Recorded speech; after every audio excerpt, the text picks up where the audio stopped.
Good afternoon, ladies and gentlemen. My name is Tony Rizzo. It's great to be here today. I got an exciting rope trick. Going to make 3 different size ropes, all the same size, right before your very own eyes. I know you can't believe it. So I want to show you this exciting rope trick. 3 different size ropes. Short rope, medium rope, long rope. I'm going to make them all the same size. Not asking anybody to join anything. Not asking anybody to give any money to anything. Just want to show you an exciting rope trick. Probably the best rope trick you've seen all day. Maybe the only rope trick you've seen all day. And I got this short rope. Represents a really good person. This guy lives a great life. Never does anything wrong. Takes care of his family. Goes to church. Pays his bills. Goes to work. This guy, you would think he's just Mr. Perfect. And he never does anything wrong except for maybe once a year. Take a few cookies out of the cookie jar when his wife tells him not to. But otherwise than that, he's a good guy. And he thinks he's going to walk right into heaven. I got a medium-sized rope. This rope represents a person who does some good things and not some good things, some bad things. So this guy goes in, come home, knock over the trash cans, kick the dog, yell at the cat. But then he'll try to do good things too. So he does good things and bad things. Right? What about what they do to their fellow man? That's the only thing that matters. Okay, well that's some of the things he does. Sometimes he helps the old lady across the street, and sometimes he doesn't. And then he thinks that his good works outweigh his bad works. And then the good guy thinks he's going to walk right in. And then the long rope represents a person who has lots of problems in life. He doesn't really care what happens to him when he dies. And all 3 of these individuals all have something in common. They'll make the 3 different size ropes all the same size. What do they all have in common? Good guy lived a great life, but did one thing wrong a year. What makes a good guy? Oh, well, I'm just saying this short rope represents a good guy who takes care of his family. He'll get to it. He'll get to it. I'm asking a question. You want to impress people with a certain ideology, and I'm going to help you. Okay. And then the good guy and the bad guy and the average guy, thinks he's good. God sees them all the same. That he does good things to people. Just like these 3 different size ropes are all the same size. You're wondering, how did I do that? Well, it's just really just a simple slip of the knot. The good guy, just to give an illustration, is the same as the average guy. Average guy's the same as good guy, bad guy, all the same in God's eyes. Because God sees everybody on earth that's done something wrong.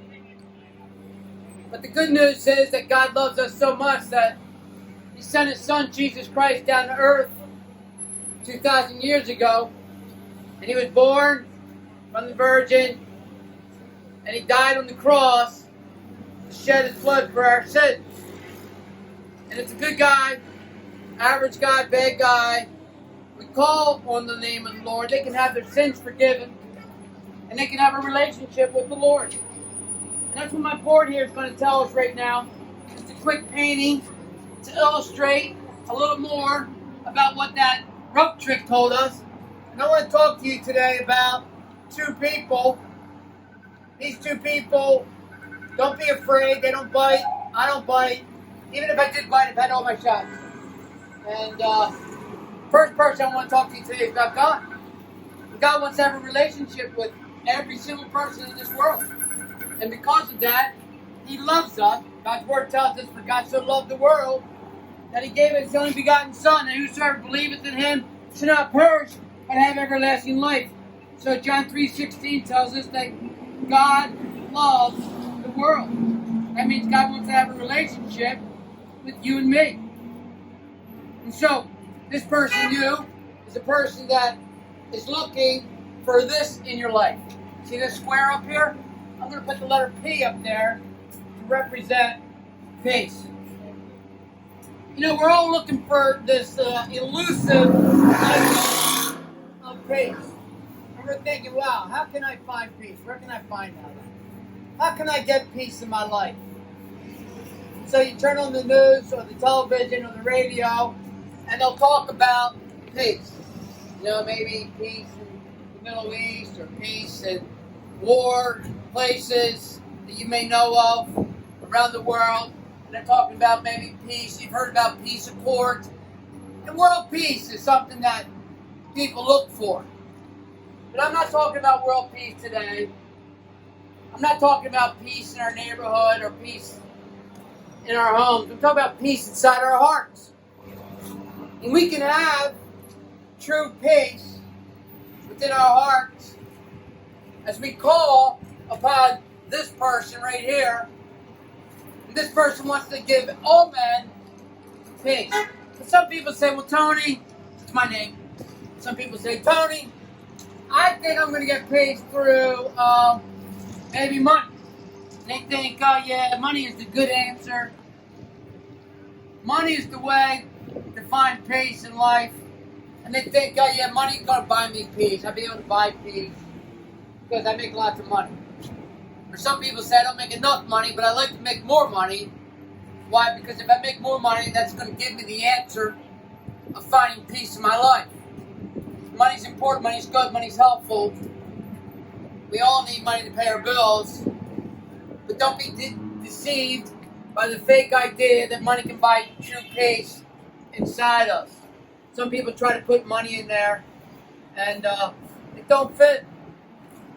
Some people say, well, Tony, I'm gonna live for the weekends, live for the good times, live for the next party, I'm living for Friday night. I'm going to be with my friends. I'm going to hang out with my friends. And they're going to give me validation in my life. And that's going to show me how I can have, happiness. Maybe you've seen commercials on TV, guys getting around the campfire and they're drinking and they say something like, it doesn't get any better than this. And they think that, maybe partying with their friends, Friday night, weekends, vacations, relaxations, that will give them peace in their life. Some people think if they can smoke something, that will give them peace in their life. And they think, looking at a bottle won't ever give anybody peace. Smoking something won't ever give anybody true peace in their life. Some people say, well, I'm just going to live for, I got a little picture here of a sports car, and maybe you're living for what I like to call materialism. And they think that something made out of metal, wood, plastic, is going to give you and I peace. Cars are important, jewelry is important, but metal, which is important, can never give true peace to anybody. And the reason why is because it's temporary. And true peace comes from this person here. Some people say, Tony, I know, I'm going to get peace by, you ready for this one? I'm going to get academics, and I'm going to become an intellectual person, and I'm going to go to college, and I'm going to get degrees, and I'm going to solve the problems of this world, of society. Academics is important. I believe in degrees. I have several of them myself, which cost a lot of money. And I think we ought to excel in that area. But this will never give anybody true peace, because peace doesn't come from a book. It doesn't come from a quiz or a test. True peace comes from a person. And that person you can have a relationship with. Some people might think this next symbol, picture, might give you peace. And you might think this is what I'm talking about. But I'm here to tell you that this next one will not give you peace either. And you may be surprised about what I'm about to say. So listen carefully, because this one's an error also. This one, a lot of people get fooled by, and they think if they go to church, they'll get peace. Religion's important. Religion's good. Religion helps us live a proper life. But religion is man's way of trying to reach God. Religion is man doing something to get that peace from God. And so man is trekking on this earth, and he's looking for all these things. And as he's looking for these things, he thinks, oh yeah, money's going to give me peace. And he thinks, maybe I'll be able to get peace through all these different symbols. And so as he lives his life, he thinks that will give him peace. But he's going to always find out He's going to be tired at the end of the day. He's going to find out that there's no true peace through these things. These things are good, but they don't give you and I true inner peace. And so the person finds out he can't reach God because of this problem right here. Ready?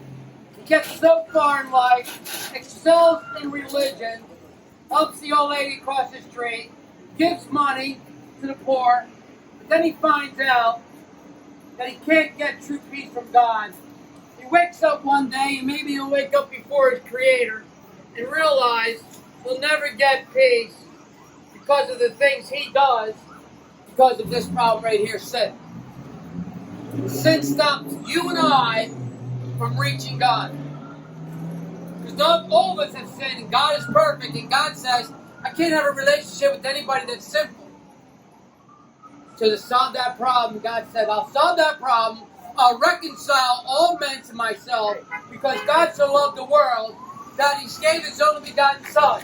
The Lord Jesus came down 2,000 years ago, born of the Virgin, and at the request of the Jews and at the hands of the Romans, Jesus Christ was put on the cross. Amen. And He said, if you're really God, why don't you save yourself off that cross? That's what the Scripture says. And Jesus said, no man takes my life. I lay it down willingly. Yeah, amen. Why? Because God needed the propitiation of our sins and the appeasement of our sins. The propitiation of our sins and the appeasement of our sins. And He needed a sacrifice. So God sent His Son to die for your sins, for my sins. And He didn't stay dead, no, He did not. And Jesus Christ rose again from the grave, proving He is God today. Some people may say, oh, you don't believe that Jesus was born of the Virgin. And you may say, well, were you there? And I may say no. But because He rose again from the grave, proving He is God, Yes. the truth is, by His works, He is the truth. Amen. And you see, even though you and I may have not seen the virgin birth, we have seen the Roman documentation of civilization in Jerusalem, in the Roman time of owning that city, and they documented that eyewitnesses, they interviewed them, saw Jesus Christ alive after the grave. And not only did the Christians see Him, but the Bible says 500 saw Him at one time, but many people who were not, quote, Christians, saw Christ alive after the grave. And because He's real, because He's true, the virgin birth's true, and Jesus Christ is the sinless God-man, alive today for you and I.